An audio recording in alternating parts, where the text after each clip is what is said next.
आइए, सुनिए, देखिए, समझिए सनातन सत्य। जैसी दृष्टि वैसी सृष्टि, दृष्टि विज्ञान। कुदरत, कुदरती रचना एवं कुदरत के कानून से शाश्वत सुख की प्राप्ति। जोधपुर के परम पूज्य महात्मा उपासक प्रोफेसर डॉक्टर सोहन राज तातेड़ के निर्देशन में सनातन सत्य। जैसी दृष्टि वैसी सृष्टि, दृष्टि विज्ञान।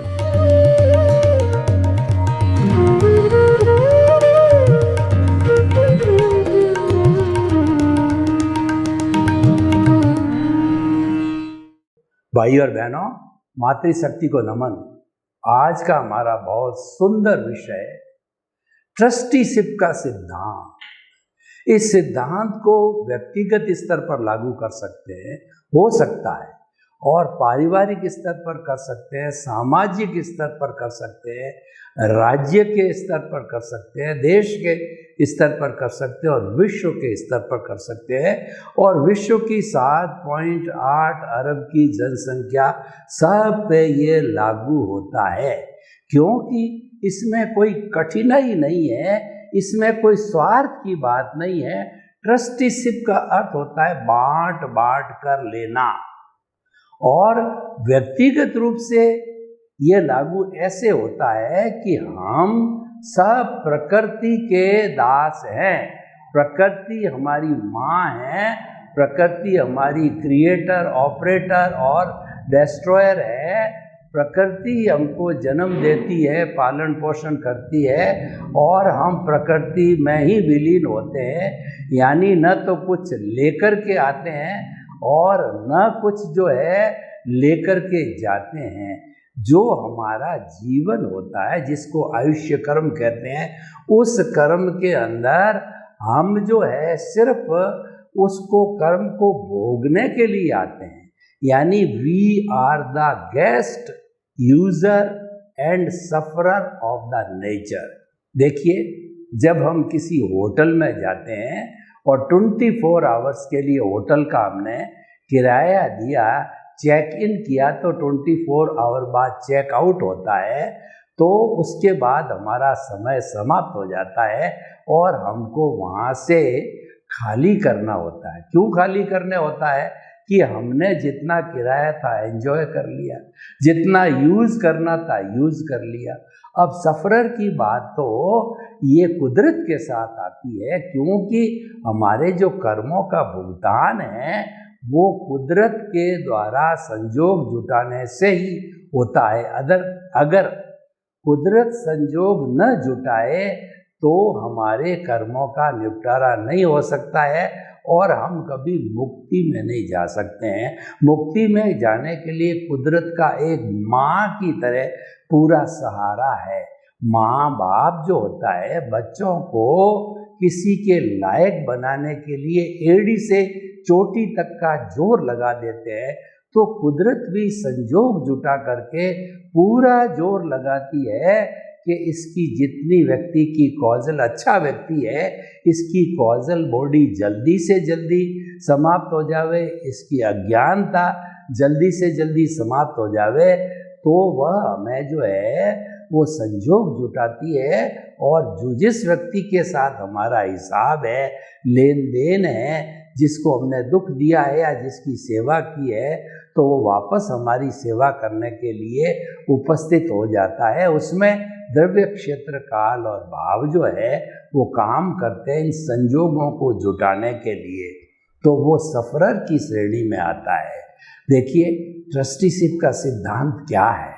ट्रस्टीशिप का सिद्धांत ये है, मान लीजिए कि एक जो है फैक्ट्री के अंदर 50 मजदूर काम कर रहे हैं, तो वो 50 मजदूर और 5 सेठ है, मान लो, वो 55 लोग ही उसके ट्रस्टी हैं। और ट्रस्टीशिप का सिद्धांत ये कह रहा है कि जितना जितना मुनाफा जो कमाया जाता है वह 55 लोगों में बांट दिया जाए। यह बात अलग है कि जो 5 मालिक होते हैं उनकी रिस्क ज़्यादा होती है, तो रिस्क ज़्यादा होने पर पैसा ज़्यादा लगाया है तो उनको परसेंटेज ज़्यादा मिल जाएगी, हिस्से की परसेंटेज ज़्यादा मिल जाएगी। मजदूर की कोई रिस्क नहीं है, वो 8 घंटे ही काम करता है, मालिक 24 घंटे ही ऑन ड्यूटी रहता है, तो उसका परसेंटेज उसको ज़्यादा मिल जाएगा। देखिए हमारा जो संविधान बना हुआ है उसमें ट्रस्टीशिप का सिद्धांत लागू किया गया है। महात्मा गांधी ने देश की आज़ादी के बाद में देखा कि आज़ादी तो हमको मिल गई, लेकिन ये आज़ादी स्थायी रूप से कब रह सकती है, जब ट्रस्टीशिप का सिद्धांत होना चाहिए। तो उन्होंने सिद्धांत को लागू किया और देश की आज़ादी के बाद में सोसाइटी एक्ट बना। सोसाइटी एक्ट में क्या हो, मान लीजिए उदाहरण के तौर पर 50 दूध वाले हैं, एक एक व्यक्तिगत रूप से अपना अपना दूध बेचने जावे, वो मेथड चल रहा था। लेकिन सोसाइटी एक्ट के तहत में उसको अलग अलग जाने की जरूरत नहीं, 50 ही लोग जो है वो सोसाइटी डेयरी में आकर के अपना दूध दे देते हैं और वह दूध बेच दिया जाता है। बेच करके वो 12 महीने के अंदर जो प्रॉफिट निकलता उस सोसाइटी का रिटर्न बनने के बाद में, तो जितने सदस्य हैं सबको वो प्रॉफिट बांट दिया जाता है। तो भाई, और जो बेसिक एक रेट तय की हुई होती है, वह बेसिक रेट जो है वो तुरंत दे दी जाती ताकि उसका काम रुके नहीं। और प्रॉफिट लॉस की बात है, वह सालाना जब प्रॉफिट लॉस अकाउंट निकलता है तब वो सब में बांटा जाता है। और अगर अकेले की दुकान हो और उसके अंदर ग्राहक, मजदूर या कहना चाहिए जो सेल्समैन बहुत काम करे, तो उनको तो मात्र उसकी जो फिक्स सैलरी है वही मिलती थी। अब देखिए कि देश के स्थान पर ट्रस्टीशिप का सिद्धांत कैसे लागू करता है कि हमारा जो संविधान है या हमारा देश है वो डेमोक्रेटिक कंट्री है। यहाँ की सरकार जनता के द्वारा, जनता से और जनता के लिए बनी हुई है। यानी जो हमारे हिंदुस्तान की जितनी भी अरबों खरबों की संपत्ति है, वो सब संपत्ति का मालिक जो है 130 करोड़ लोग हैं। इसी तरह से हम विश्व के ऊपर लागू करें तो विश्व की जितनी संपत्ति है उसके मालिक जो है वो 7.8 अरब के लोग सभी मालिक हैं। जब ये ट्रस्टीशिप का सिद्धांत आता है तो व्यक्ति कोई भी उपद्रव नहीं करेगा और वह गंभीर होगा कि मैं इस बस को जलाता हूँ, मैं इस कार को जलाता हूँ, इस पब्लिक प्लेस को नुकसान पहुँचाता हूँ, तो नुकसान मेरा ही है क्योंकि मेरी भी उसमें हिस्सेदारी है। इसीलिए और परिवारों के अंदर तो जॉइंट फैमिली में शुरू से चला आ रहा है कि जो एक माता पिता के बच्चे होते हैं, कोई ज़्यादा कमाने वाला होता है, कोई कम कमाने वाला होता है, कोई अस्वस्थ होता है, कोई मंदबुद्धि होता है, लेकिन उस घर में जन्म लेते ही बराबर के हिस्सेदार बन जाते हैं सारे लोग। ये ट्रस्टीशिप का सिद्धांत तो फैमिली में तो बहुत पुराना बना हुआ है।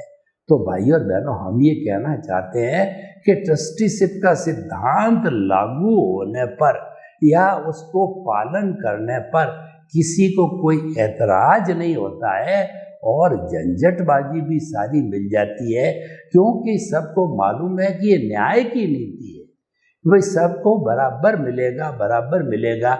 जब बराबर की बात आती है तो अन्याय की बात दिमाग में नहीं आती। अन्याय की बात कब आती है? एक व्यक्ति अपना लॉयन शेयर ले लेता है, घर में पावरफुल लड़का होता है, वह दुगना तिगना 5 गुना अपना शेयर पहले ले लेता है बदमाशी करके, फिर निकल जाता है और दूसरे भाइयों को बहुत थोड़ा देता है, उनके लिए बहुत छोड़ता है। तो ये जो है एक विवाद का विषय है, लेकिन हर व्यक्ति ट्रस्टीशिप का सिद्धांत माने तो कोई तकलीफ ही नहीं। अब देखिए व्यक्तिगत स्तर पे ट्रस्टीशिप का सिद्धांत कैसे बहुत ही सुंदर ढंग से लागू होता है।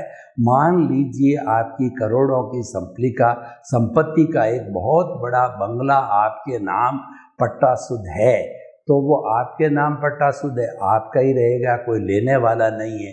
परंतु अगर आपकी उसके अंदर ये भावना है, ये मकान मेरा है, ये मकान मैंने खरीदा, मैंने बनाया, मैं इसका उपयोग करूँगा, मैं बड़ा आनंद के साथ ये जीऊँगा और लोग ये मानेंगे कि देखो कितनी बड़े मकान प्रॉपर्टी का ये मालिक है, ये पैसे वाला है, ये कुबेरपति है। इस तरीके की भावना जब सम्मान की भावना लेने की दिमाग में आती है तो वह इंसान क्या होता है, कर्ता भाव हो जाता है और वही कर्म बंधन का कारण होता है, क्योंकि मैं और मेरा उसके साथ में जुड़ गया और यहीं से ही कॉजल बॉडी बननी स्टार्ट होती है, यहीं से भव भवांतर स्टार्ट होते हैं। यानी धर्म की जो जड़ है वो निमित्त से है, वो अकर्ता भाव से है और कर्ता भाव मीन्स कर्म बंधन मीन्स 84 लाख जीवा योनि में घूमते रहो और निमित्त का जो भाव होता है वह भाव तरने का भाव होता है। अकेला निमित्त का भाव अगर व्यक्ति रखता है और जगत के सब प्राणियों को निमित्त मानता है तो उसके साथ में निमित्त के साथ में निमित्त निर्दोष अकर्ता और शुद्ध आत्मा ये चारों एक दूसरे से अप्रत्यक्ष रूप से जुड़े हुए हैं। तो बाकी के तीन ऑटोमेटिकली आउटडोर एंट्री लेकर के उस व्यक्ति की भावना में, उस व्यक्ति आर्ट ऑफ विजन के अंदर, उस व्यक्ति की सोच के अंदर वो बात आ जाती है। तो देखिए कि जब ट्रस्टीशिप हमने मान लिया ये मकान मैं और मेरा है, कर्म का बंधन हुआ। अब मकान आपका है, आपके नाम पट्टा शुद्ध कोई लेने वाला नहीं, परंतु आपके भीतर ये भावना है कि मैं इस मकान का ट्रस्टी हूँ, मैं इस मकान का चौकीदार हूँ, ये मकान का मैं कस्टोडियन हूँ, ये मकान मेरी कस्टडी में है, जितने समय मैं जीऊँगा उतना भोग मैं करूँगा, फिर मेरी संतान इसका उपभोग करेगी। तो आप देखिए कि ये जो ट्रस्टीशिप की भावना से हम अकर्ता बन गए और बहुत बड़े कर्म बंधनों से हम जो है वो छुटकारा हो जाता हमारा। बात वही है, लेकिन भावों का खेल है। इसी का कहा गया है कि भाव बिगाड़ो भव बिगड़ेगा, भाव सुधारो भव सुधरेगा। जो हमारे भाव बनते हैं वो भावों के द्वारा ही बनते हैं। हम किस तरीके के भाव जो पैदा करते हैं, कॉजेज डालते हैं, फिर बंच ऑफ दी कॉजेज बनता है, फिर कॉजल बॉडी बनती है और वह कॉजल बॉडी ही अज्ञानता है, वो कर्म शरीर है, वो लिंग शरीर है और वही हमें भव भवांतर के अंदर घुमाती है। तो भाई और बहनों, किसी भी दृष्टि से देखो आप, ट्रस्टीशिप का सिद्धांत जो है वो बहुत ही पावरफुल है, बहुत ही उपयोगी है और वह बहुत ही कल्याणकारी तथा न्यायप्रिय सिद्धांत है। ये व्यक्ति को हर एक लेवल पर और हर एक जगह इसको अप्लाई करना चाहिए। मान लीजिए कि 4-5 पार्टनरों ने मिलकर के धंधा खड़ा किया तो ट्रस्टीशिप का सिद्धांत क्या कहता है कि 5 पार्टनर है, बराबर समय दे रहे हैं, बराबर पैसा लगाया है, तो पांचों को इक्वल रेशियो मिलना चाहिए। अब ये कहता है मैं तो होशियार हूँ, मैं तो ज़्यादा जो है सेल करता हूँ, तो उसकी बात गलत है, क्योंकि सारे सबका हर एक का मेंटल होराइजन, हर एक की बुद्धि, हर एक की चतुराई जो है अलग अलग होती है, हर एक की समान नहीं होती है। तो इसीलिए समानता का व्यवहार होना चाहिए आपस के अंदर। तो भाई और बहनों, आपस में समानता का व्यवहार हो, उसके लिए ही ये ट्रस्टीशिप का सिद्धांत है। और ये सिद्धांत जो है हमारे व्यवहार जगत में भी उपयोगी है और हमारे जो निश्चय जगत है उसमें तो ज़्यादा उपयोगी है, ज़्यादा कारगर है। ट्रस्टीशिप का सिद्धांत मतलब आप अकर्ता बन गए। जब आप अकर्ता बन जाते हो तभी से जो है हमारी सारी जो है ये मुक्ति की प्रक्रिया चालू होती है। अकर्ता बनते ही जो है हमारा दर्शना मोहनीय कर्म अनंतानुबंधी कषाय है वो क्षीण होता है और हमको जो है हमारा कर्ता पद छूट करके हमको जो है अंतरात्मा पद मिल जाता है, आत्मा का पद मिल जाता है और उससे हमारी तरक्की होनी चालू हो जाती है। यानी हमारा जो है ज्ञान दर्शन है वह सम्यक हो जाता है और हम कर्ता होते हैं तो हमारा वो सम्यक ज्ञान दर्शन मिथ्या होता है। तो मतलब मिथ्या ज्ञान क्या है कि ये शरीर मेरा है, मैं और मेरा। ये मैं और मेरा का मतलब संपत्ति, परिवार, धन दौलत, परिधि पे जितनी पद प्रतिष्ठा है उन सब को अपनी मानने का मतलब होता है कि हम ये मिथ्या ज्ञान है। और मिथ्या दर्शन ये है कि इस बॉडी का संचालक मैं हूँ, इस शरीर मन वचन काया को चलाने वाला मैं हूँ, जबकि वास्तव में इसका कर्ता तो कुदरत है, साइंटिफिक सर्कमस्टेंशियल एविडेंसेस है, व्यवस्थित शक्ति है, जो कि द्रव्य क्षेत्र काल भाव से जो है हमारे मन वचन काया का संचालन करता है, या कुदरत है वो पूरी दुनिया का संचालन करती है। तो इसीलिए हम ये कहना चाहते हैं कि ये दोनों ऑपोजिट ध्रुव है, एक तो कर्ता भाव और अकर्ता भाव, यानी कि ट्रस्टीशिप का सिद्धांत या मोह जो ममकार और अहंकार, ये दोनों जो है अलग अलग दिशाएं हैं। तो अलग अलग दिशाओं को अगर हम आपस के अंदर सही दिशा के अंदर रहना चाहते हैं, जीना चाहते हैं, तो वो हमारा आर्ट ऑफ डिवीजन है, सनातन सत्य है। उसका मुख्य कार्य क्या है कि आपकी जो रॉन्ग बिलीफ है उसको समाप्त करके राइट बिलीफ बनाना, आपका मिथ्या ज्ञान मिथ्या दर्शन मिटा करके आपका सम्यक ज्ञान सम्यक दर्शन आपके विजन में फिट करना, आपकी दृष्टि में फिट करना, आपकी समझ में फिट करना, आपके विचारों में फिट करना, आपके बुद्धि में फिट करना, आपके माइंड में फिट करना, कहीं भी मानिए वह सिद्धांत फिट हो जाना चाहिए कि मन वचन काया कुदरती रचना जो है से मुक्त, ऐसा मैं शुद्ध आत्मा हूँ। यानी मेरा स्वरूप शुद्ध आत्मा का है। और शुद्ध आत्मा कैसा कि मन वचन काया है, जो कि कुदरती रचना है, कुदरती उसकी संचालक है, क्रिएटर है, ऑपरेटर है, डिस्ट्रॉयर है। तो वह जो है वह होने के कारण जो है वही इसका संचालन करती, मैं मालिक नहीं हूँ। ये सम्यक दर्शन है। जब ये सम्यक दर्शन हो जाता है तो फिर हम जो है सम्यक ज्ञान और सम्यक दर्शन के सहारे, और हम अकर्ता यानी निमित्त पहले ही बन गए थे। इसका मतलब दर्शन मोहनीय भस्मीभूत हो गया था, तो अब हमारे मोहनीय कर्म, ज्ञानावर्णीय कर्म, दर्शनावर्णीय कर्म काफ़ी ढीले पड़ गए हैं। अब हमको डेवलपमेंट करके पूरा इसको समाप्त करना है, इसका अस्तित्व जीरो करना है। तो इसको क्योंकि हमारी आत्मा जो है ज्ञान दर्शन वाली होती है, अतः आर्ट ऑफ द विजन के अंदर सम्यक ज्ञान सम्यक दर्शन को फिट किया जाता है, और उसके अंदर मोहनीय कर्म को रिक्त करना वो तो प्राथमिकता के ऊपर होता है, और कर भी दिया जाता है अकर्ता बन करके। और सुख कहीं बाहर नहीं ढूंढ करके भीतर सुख ढूंढते हैं, तो उससे मोहनीय कर्म हमारा धीरे धीरे क्षीण होता है। तो भाई और बहनों, हम आपको बताना चाहते हैं कि जो आज का हमारा एपिसोड ये है, वो ये कहता है कि ट्रस्टीशिप के सिद्धांत को मानो, जानो, समझो और विश्वास करो। जब हम ट्रस्टीशिप के सिद्धांत को लागू कर देंगे जीवन के हर फील्ड में, तो कोई कठिनाई आनी नहीं है, क्योंकि वो तो नियमबद्ध है, वो न्यायपूर्वक है, उसमें सबका भला है, उसमें किसी का अहित नहीं है, और वो एक न्याय नीति पर आधारित होता है। तो भाई और बहनों, ये कितना सुंदर उपक्रम जो है दिया गया। हमारा मनुष्य है वो समाज में जीता एक सामाजिक प्राणी है, तो वो समाज में ही पहचान प्राप्त करता है और समाज के साथ ही रहता है।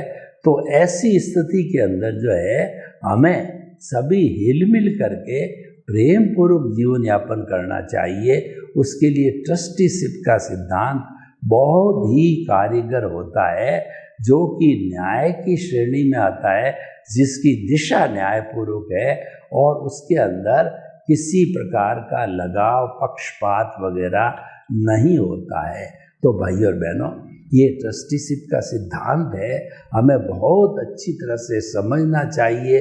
समाज में, परिवार के अंदर, व्यक्तिगत स्तर पर इसको लागू किया जाना चाहिए, और ख़ास तौर से जहाँ हमारा देश है, जहाँ पर सरकार है, वहाँ पर तो ये लागू होना ही चाहिए। ट्रस्टीशिप का सिद्धांत जब हम लागू करते हैं तो वो सर्वोदय का सिद्धांत लागू करने के समान है, यानी बिना लिंग, भाषा, जेंडर के जो है किसी व्यक्ति का पक्षपात किए हुए जो व्यक्ति योग्य होता है, उस योग्य व्यक्ति को अगर हम स्थान देते हैं, उस योग्य व्यक्ति को हम ज्ञान देते हैं, उस योग्य व्यक्ति को हम आगे बढ़ाते हैं, तो वह योग्य व्यक्ति वो बहुत से अनेक योग्य व्यक्तियों को तैयार करेगा। उसके लिए जितनी साधन की आवश्यकता होती है, हमारे पास जितने उपलब्ध होते हैं, वो हमें मुहैया कराना चाहिए उस बच्चे को, और उसको ज़्यादा से ज़्यादा आत्मनिर्भर बनाना चाहिए, क्योंकि ऐसा व्यक्ति आने वाले समय भविष्य के अंदर बहुत बड़ा उपयोगी साबित होगा और पूरे समाज को अच्छा बनाने के लिए वो बहुत बड़ा योगदान दे सकता है। क्योंकि हर व्यक्ति में लीडरशिप की क्वालिटी नहीं होती है, हर व्यक्ति में सबको साथ लेकर चलने की कला नहीं होती है, हर व्यक्ति के अंदर जो है सहनशीलता की भावना नहीं होती है और त्याग की भावना नहीं होती है। तो ऐसे मूल्य है जो कि हमें पहले जीवन के अंदर स्थापित करना चाहिए और उसके अनुरूप हमें आगे बढ़ना चाहिए। तो उन नियमों में से, उन एथिक्स में से अपने आप को ट्रस्टीशिप के दायरे में रखना और ट्रस्टीशिप की वकालत करना और ट्रस्टीशिप को उच्च प्राथमिकता देना समाज के अंदर। तो जब ऐसे जो है अनुभवी लोग या ऐसे कर्मठ लोग जो है इस सिद्धांत को अपनाएंगे, तो दुनिया के दूसरे देशों के लोग भी इसको अपनाने की कोशिश करेंगे। तो उससे जो है जब हमारा निकटता का संबंध आएगा, तो सभी देश ये सोचने लगेंगे कि हिंदुस्तान के साथ मित्रता करने में कोई नुकसान नहीं है, क्योंकि वो चलाकर कभी भी हमला नहीं करना चाहते, किसी के अस्तित्व को वो अस्वीकार नहीं करते हैं। क्योंकि हमारी संस्कृति बताती है अगर हम किसी के अस्तित्व को अस्वीकार करें तो हमारा अस्तित्व भी जीरो हो जाता है। तो इसीलिए दूसरे के अस्तित्व को स्वीकार करना ज़रूरी होते हैं। ये हम हमारे प्रति भलाई कर रहे हैं, हमारा भला कर रहे हैं। तो इस प्रकार लोगों को जो है अलग अलग जो है वो विचारधारा के लोग, आइडियोलॉजी के लोग जब आपस के अंदर मिलते हैं और हम उनका इंटरेक्शन कराते हैं कॉन्फ्रेंस के माध्यम से या संगोष्ठी के माध्यम से, तो बहुत बड़ा नवनीत निकल के बाहर आता है। एक ऐसा रेडीमेड चीज़ हमको मिलती है कि जो वास्तव में अनुकरणीय, वंदनीय और स्तुत्य हो जाती है। तो भाई और बहनों, हम आपको बताना चाहते हैं कि जो है हमें जो अच्छे कार्य करने होते हैं, जो हमको सस्टेनेबल डेवलपमेंट के कार्य होते हैं, उनको हमारे जीवन के अंदर हर वक्त किया जाना चाहिए, बिना कोई रोक टोक के और बिना उसको जो है ऐसा नहीं कि प्रायोरिटी नहीं दी जाए ऐसी चीज़ की, तो उसकी प्रायोरिटी को निश्चित करते हुए और ऐसी चीज़ें हमें लगातार करते रहना चाहिए। तो हमारे समाज के अंदर बहुत बड़ा सुधार आ सकता है। भाई और बहनों, ट्रस्टीशिप का सिद्धांत जब है सोसाइटी के रूप में एक्ट में लागू हुआ, तो आज हजारों की तादाद में सोसाइटियां हर फील्ड की बन गई है। कोई भी प्रोडक्ट लो, उस प्रोडक्ट की सोसाइटी एक्ट है उसकी, और उसकी संस्था है, और वो संस्था बाकायदा रिटर्न भरती है और उसके अंदर ऑफिस बेरर होते हैं जो काम करते हैं। ये एक अच्छी पद्धति बन गई। तो ऐसी पद्धतियाँ धीरे धीरे हर समाज के अंदर लागू हो जावे और ट्रस्टीशिप के सिद्धांत को जोर दिया जाए, तो व्यक्तियों का बहुत बड़ा लाभ हो सकता है, व्यक्तियों को जो है सुविधा मिल सकती है। और सबसे बड़ी बात है कि इसके सिद्धांत से जो है हमें रोजगार भी मिल जाता है। आजकल प्लेसमेंट कहिए, एम्प्लॉयमेंट कहिए, वो अपने आप में एक बहुत बड़ी प्रॉब्लम होती है। लेकिन जब ट्रस्टीशिप का सिद्धांत सोसाइटी एक्ट के तहत होता है, तो वो जवान लोग यहाँ आकर के अपनी सेवाएं देते हैं और सेवा दे करके इस सिद्धांत को और आगे बढ़ाते हैं, तो ये सिद्धांत हमारा पावरफुल हो जाता है। और ट्रस्टीशिप का सिद्धांत जीवन के हर फील्ड के अंदर अगर लागू किया जाता है तो हमारा हर फील्ड में हमको सफलता मिल सकती है और हमारे को उसमें कठिनाई भी कम होती है, क्योंकि ट्रस्टीशिप के सिद्धांत के अंदर अलग अलग कैलिबर के अलग अलग योग्यता के लोग मिल जाते हैं, क्योंकि सभी उस प्रोजेक्ट में भागीदार होते हैं। तो जब ऐसे लोगों का सानिध्य मिलता है तो निश्चित रूप से हमारी संस्था है उत्तरोत्तर प्रगति करती रहती है, क्योंकि इसके मूल में ट्रस्टीशिप का सिद्धांत है, वही हमें आगे बढ़ाता है। सर्वे भवन्तु सुखिनः, सर्वे सन्तु निरामया।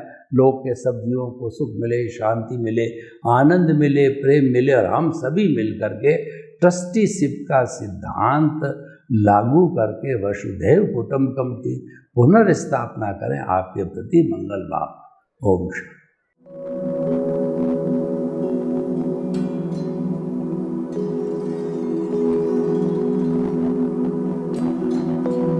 एक ऐसा अंतर्राष्ट्रीय ख्याति प्राप्त मानव जो गुरु प्रेरणा से पिछले 20 वर्षों से वानप्रस्थ जीवन जीते हुए 24 घंटे मानवता की सेवा में संलग्न है।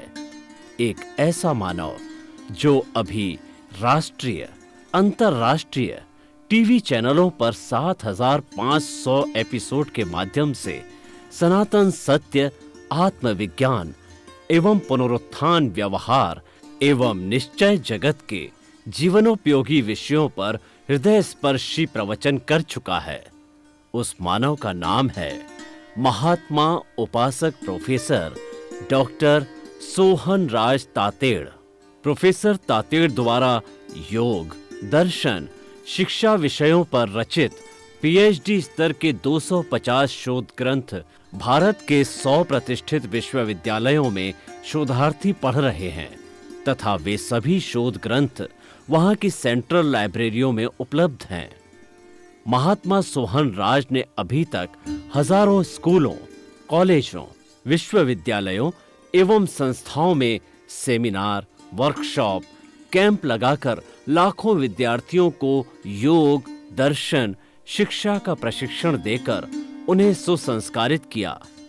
डॉक्टर तातेड़ ने भारतीय संस्कृति उत्थान के 4000 से अधिक समसामयिक विषयों पर आर्टिकल लिखकर ऑनलाइन जर्नल, पत्रिकाओं, वेबसाइट्स पर प्रकाशित किया, जिसका उपयोग लाखों पाठक कर रहे हैं। उपासक तातेड़ के 5000 से अधिक आज का सुविचार, आज का शुभ संदेश, आज का मंगल भावना योग आदि चिंतन websites, Twitter, blogger, Facebook, YouTube माध्यमों से लाखों लोग अपना जीवन निर्माण कर रहे हैं। मानवता के मसीहा ऐसे महामानव महात्मा सोहन राज तातेड़ के प्रोफाइल को अभी तक विश्व के 20 लाख दर्शक यूट्यूब पर, 12 लाख गूगल पर एवं लाखों दर्शक फेसबुक, ब्लॉगर, ट्विटर और इंस्टाग्राम पर देख चुके हैं।